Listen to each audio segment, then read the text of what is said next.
ಕಾಶ್ಮೀರದ ಪಹಲ್ಗಾಮ್ನಲ್ಲಿ ಉಗ್ರರ ದಾಳಿ ಬೆನ್ನಲ್ಲೇ ಪ್ರಧಾನಿ ಮೋದಿ ರಕ್ಷಣಾ ಸಚಿವ ರಾಜನಾಥ್ ಸಿಂಗ್ ಇವತ್ತು ಮತ್ತೆ ಭೇಟಿ ಮಾಡಿ ಮಾತುಕತೆ ನಡೆಸಿದ್ದಾರೆ. ಪಾಕಿಸ್ತಾನವನ್ನು ಎದುರಿಸಲು ಸೇನೆ ತೆಗೆದುಕೊಂಡ ಕ್ರಮಗಳು, ಗಡಿ ನಿಯಂತ್ರಣ ರೇಖೆ ಬಳಿಯಲ್ಲಿನ ಭದ್ರತೆ ಬಗ್ಗೆ ಪ್ರಧಾನಿಗೆ ಮಾಹಿತಿಯನ್ನು ಹಂಚಿಕೊಂಡಿದ್ದಾರೆ. ಹೀಗಾಗಿ ಉರಿಗೆ ಏರ್ ಸ್ಟ್ರೈಕ್, ಪುಲ್ವಾಮಾಗೆ ಸರ್ಜಿಕಲ್ ಸ್ಟ್ರೈಕ್, ಈಗ ಪಹಲ್ಗಾಮ್ಗೆ ಪಿಒಕೆ ವಶಕ್ಕೆ ಪಡೆಯುವ ಪ್ಲಾನ್ ನಡೀತಾ ಇದೆಯಾ ಅನ್ನೋ ಚರ್ಚೆ ಕೂಡ ನಡೀತಾ ಇದೆ. ಇನ್ನು ಭಾರತದ ವಿರುದ್ಧ ಆಕ್ರಮಣಕಾರಿ ನಿರ್ಧಾರ ತೆಗೆದುಕೊಳ್ಳಬೇಡಿ ಅಂತ ಪಾಕ್ ಪ್ರಧಾನಿ ಶಹಬಾಜ್ಗೆ ಮಾಜಿ ಪಿಎಂ ನವಾಜ್ ಶರೀಫ್ ಹೇಳಿದ್ದಾರೆ ಅನ್ನೋ ವರದಿಯಾಗಿದೆ. ಉಗ್ರರ ರಕ್ಷಣೆಗೆ ನಿಂತಿರೋ ಪಾಕಿಸ್ತಾನ ಬಂಕರ್ಗಳಲ್ಲಿ ಅಡಗಿಸುವ ಕಾರ್ಯಗಳಲ್ಲಿ ತೊಡಕೊಂಡಿದೆ. ಇನ್ನು ಪಾಕ್ ಸೇನಾ ಮುಖ್ಯಸ್ಥ ಆಸಿಮ್ ಮುನೀರ್ ನಾಪತ್ತೆಯಾಗಿದ್ದಾರಂತೆ, ಕೆಲವರು ರಾಜೀನಾಮೆ ಕೊಟ್ಟಿದ್ದಾರಂತೆ ಈ ಒಂದು ದಾಳಿ ಹಿನ್ನೆಲೆಯಲ್ಲಿ. ರೈಟ್,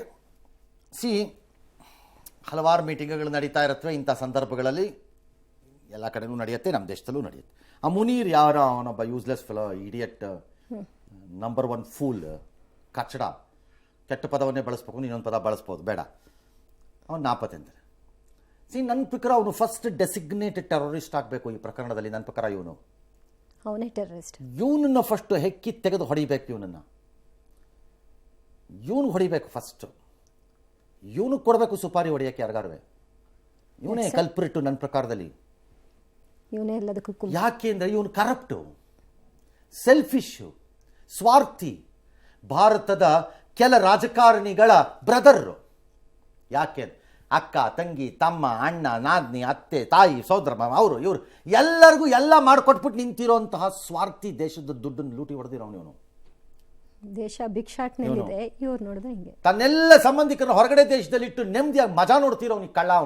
ಅವನು ಹೊಡಿಬೇಕು. ಈ ಇಡೀ ಪ್ರಕರಣದಲ್ಲಿ ಹೇಳ್ತಾ ಇದ್ದೀನಿ, ಒಂದು ನಿಮಿಷ ಟೈಮ್ ತೊಗೊಂಡ್ರು ಪರವಾಗಿಲ್ಲ. ಯಾರಿಗಾದರೂ ಯುದ್ಧ ಆದರೆ, ಈಗ ನಡೀತಿರೋ ಪ್ರಕಾರದಲ್ಲಿ ಪಾಕಿಸ್ತಾನದ ಪರಿಸ್ಥಿತಿ ಏನಾಗತ್ತೆ ಅಂತ ಅರಿವಿದ್ದರೆ, ಅದು ಒಬ್ಬನಿಗೆ ಅರಿವಿರೋದು, ಯಾಕಂದರೆ ಇನ್ನೊಬ್ಬ ಸತ್ತೋಗ್ಬಿಟ್ಟಿದ್ದಾನೆ. ಒಬ್ರು ಯಾರದು ಅಂದರೆ ಶಹಬಾಜ್ ಶರೀಫ್. ಅದು ಇದಾರಲ್ಲ ಈ ಪ್ರೈಮ್ ಮಿನಿಸ್ಟ್ರು, ಇವ್ರ ಅಣ್ಣ ನವಾಜ್ ಶರೀಫ್ಗೆ, ಅವರೊಬ್ಬರಿಗೆ ಅರಿವಿರೋಕ್ಕೆ ಸಾಧ್ಯ. ಅವ್ರಿಗೆ ಇನ್ನೊಬ್ಬಗೆ ಇರ್ತಿತ್ತು, ಅವರಿಲ್ಲ, ಸತ್ತೋಗ್ಬಿಟ್ಟ. ಪರ್ವೇಜ್ ಮುಷರಫ್. ಕಾರ್ಗಿಲ್ ವಾರ ಆದಾಗ ನಂತರ ಅದರ ಸಂಕಟಗಳನ್ನು ಏನೇನು ಅನುಭವಿಸಿದೆ ಅನ್ನೋದು ನವಾಜ್ ಶರೀಫ್ ಮಾತ್ರ ಗೊತ್ತು.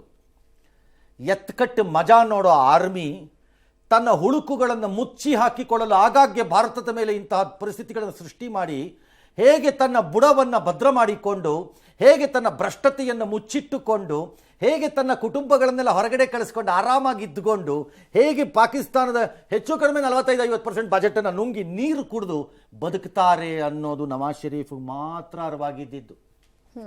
ಇವ್ರನ್ನ ಸಿಕ್ಕಾಕಿಸ್ಬಿಟ್ಟು ಅದರಿಂದ ಸಂಕಟವನ್ನು ಅನುಭವಿಸಿದ್ದು ನವಾಜ್ ಶರೀಫ್ 3 ವರ್ಷ ಲಂಡನ್ನಲ್ಲಿ ಕಾಲ ಕಳಿಬೇಕಾಗಿ ಬಂತು. ಹಾಗಾಗಿ ಯಾರಿಗಾರು ಒಬ್ರಿಗೆ ಅರಿವಿದ್ರೆ ಪಾಕಿಸ್ತಾನದಲ್ಲಿ ಈ ಸೈನ್ಯನ ನಂಬೋದ್ರೆ ಏನಾಗತ್ತೆ ಅನ್ನೋದು ನವಾಜ್ ಶರೀಫ್ ಒಂದಕ್ಕೆ ಗೊತ್ತಿರಬೇಕು. ಇನ್ನು ಯಾರಿಗೂ ಗೊತ್ತಿರೋಂಗಿದ್ದಂಗಿಲ್ಲ ಅದು. ಯಾಕಂದರೆ ಹಿ ಹ್ಯಾಸ್ ಸ್ಪೋಕನ್. ತನ್ನ 3 ವರ್ಷ ಎಕ್ಸೈಲಲ್ಲಿ ಲಂಡನ್ನಲ್ಲಿ ಇದ್ದಾಗ ಅವ್ರು ಈ ವಿಚಾರ ತುಂಬ ಸರಿ ಮಾತಾಡಿದ್ದಾರೆ ಇಂಟರ್ವ್ಯೂಗಳಲ್ಲಿ. ಹೇಗೆ ಮೂರ್ಖತನದಲ್ಲಿ ನಮ್ಮನ್ನು ತಳ್ಳಿಬಿಟ್ರು ಅವಾಗ ಅದ್ರೊಳಕ್ಕೆ ಅಂತ ಕಾರ್ಗಿಲಲ್ಲಿ. ಕೇಳಿಸ್ಕೊಳ್ಳೋರು ಯಾರು ಇರ್ತಾರೆ? That's the point. ಈಗ ಇದು ಅವ್ರಿಗೆ ಬೇಕು. ಇನ್ನು ನಮ್ಮ ಕಡೆ ಯುದ್ಧ ಅಂದ ಕೂಡಲೇ ಚನ್ನಪಟ್ಟಣಕ್ಕೆ ಹೋಗ್ಬಿಟ್ಟು ಒಂದು ಸೋಲ್ಜರು, ಒಂದು ಸೈನಿಕ ಮತ್ತು ಒಂದು ಬಂದೂಕಿರೋಂಥದ್ದೊಂದು ತಗೊಂಬಂದು ಟಿಂಗ್ ಟಿಂಗ್ ಟಿಂಗ್ ಟಿಂಗ್ ಅಂತ ಆಟ ಆಡಿಸೋದು ಅಲ್ರಪ್ಪ. ಅಷ್ಟು ಸುಲಭ ಅಲ್ಲ ಯುದ್ಧ ಅಂದರೆ. ಒಂದು ಯುದ್ಧಕ್ಕೆ ಪೂರ್ವದಲ್ಲಿ ಆಗಬೇಕಾಗಿರೋ ತಯಾರಿಗಳ ಅರಿವು ಯಾರಿಗಾರು ಇದೆಯಾ? ಇಷ್ಟೆಲ್ಲ ಭಾಷಣ ಬಿಗಿತೀರಲ್ಲ ಎಲ್ಲರೂ. Does anybody have any idea of what logistically we have to prepare? How much has to move to the borders? Logistically ಎಷ್ಟು ಕೆಲಸ ಆಗಬೇಕಾಗಿದೆ. ಏನು ತಮಾಷೆ ಅನ್ಕೊಂಡಿದ್ದೀರಾ? ಒಂದು ಯುದ್ಧ ಅಂತಂದರೆ ಫೋನ್ ಮಾಡಿಬಿಟ್ಟು ಒಬ್ಬರಿಗೆ ಕಾರ್ ತರಿಸ್ಬಿಟ್ಟು ಹೊರಟುಬಿಟ್ಟೆ ಅನ್ನೋ ಟೈಪ್ ಅಂದ್ಕೊಂಡಿದ್ದೀರಾ? ಅದು none of you don't even understand this. Tremendous logistics move ಆಗಬೇಕು ಒಂದು ಯುದ್ಧ ಆಗಬೇಕು ಅಂತಾದರೆ. ಹೋಗಿ ಸ್ಟಾರ್ಟ್ ಮಾಡಿಬಿಡ್ತೀವಿ ಅನ್ನಕ್ಕಲ್ಲ ಅದು. ಪುಡಿ ರೌಡಿಗಳ ಆಟ ಅಲ್ಲ ಅದು. ನಂಬರ್ 1. ನಂಬರ್ 2, ಯುದ್ಧ ಅಂದರೆ ಅದು ಬಂದೂಕಿನಿಂದನೇ ಆಗಬೇಕು ಅಂತ ನಿಮ್ಗೆ ಹೇಳಿದ್ಯಾರು? ನಿಮ್ಗೆ ಹೇಳಿದ್ಯಾರು ಬಂದೂಕಿನಿಂದಲೇ ಆಗುವುದು ಯುದ್ಧ ಅಂತ? ಯಾರು ಹೇಳಿದ್ದದನ್ನು? ಮಾನಸಿಕ ಕಿರುಕುಳ, ಅಂತಾರಾಷ್ಟ್ರೀಯ ಮಟ್ಟದಲ್ಲಿ ಒಂದು ಕಡೆಗೆ ತಳ್ಳೋದು, ಕಸತ್ತರ ಅವನನ್ನು.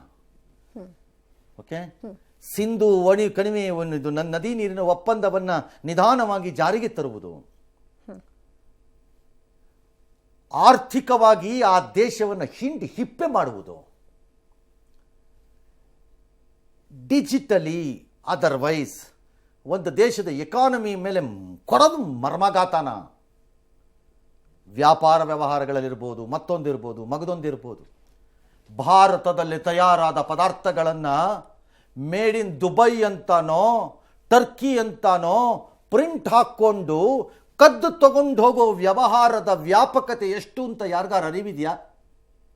ಪಾಕಿಸ್ತಾನ ಇಷ್ಟು ಮಾತಾಡ್ತಿದೆ, ಇಂಡಿಯಾ ಒಳಗಡೆ ಕೂತ್ಕೊಂಡು ತಿಮ್ಮಾಪುರ ಸಾಹೇಬ್ರೆ ಬರ್ರಿ ಒಂದಿನ ಪುರ್ಸೊತ್ತಾಗಿದ್ದಾಗ ಒಂಚೂರೆಲ್ಲ ಹೇಳ್ಕೊಡ್ತೀನಿ. ಇವೆಲ್ಲ ಅರಿವಿದೆಯಾ ನಿಮ್ಗಳಿಗೆ ಯಾರಿಗಾರು? ಇಂಡಿಯಾಲಿ ಉತ್ಪಾದನೆ ಆದ ಪದಾರ್ಥಗಳನ್ನು ಅಕ್ರಮವಾಗಿ ಕಳ್ಳ ಸಾಗಾಣಿಕೆ ಮೂಲಕ ಪಾಕಿಸ್ತಾನಕ್ಕೆ ಬೇರೆ ದೇಶದಲ್ಲಿ ಉತ್ಪಾದನೆ ಆಯಿತು ಅಂತ ಸೀಲ್ ಹೊಡ್ಕೊಂಡು ಕದ್ದು ಸಾಗಿಸುವಂಥದ್ದು ಎಷ್ಟು ವ್ಯವಹಾರದ ಗಾತ್ರ ಗೊತ್ತಾ? 10 ಬಿಲಿಯನ್, $12 ಬಿಲಿಯನ್. ಇದು ವ್ಯವಹಾರಗಳು. ಅಷ್ಟು ಸುಲಭ ಅಲ್ಲ. ಇದೇನು ತಮಾಷೆ ಅನ್ಕೊಂಬಿಟ್ಟಿದ್ದಾರೆ ಭಾಳ ಜನ. ಎಲ್ಲ ಬಾಯಿ ಬಂದಂಗೆ ಮಾತಾಡ್ಕೊಂಡು ಹೋಗ್ತಾ ಇದ್ದಾರೆ ಅವ್ರ ಪಡೆದವರು ಇಷ್ಟ ಬಂದಂಗೆಲ್ಲ. ಹಾಗಾಗಿ ನಾವು ಕೊಟ್ಟಿರೋ ಮೊದಲನೆಯ ಮರ್ಮಾಘಾತ ಏನಿದೆ, ದಟ್ ಈಸ್ ಇಂಡಸ್ ರಿವರ್.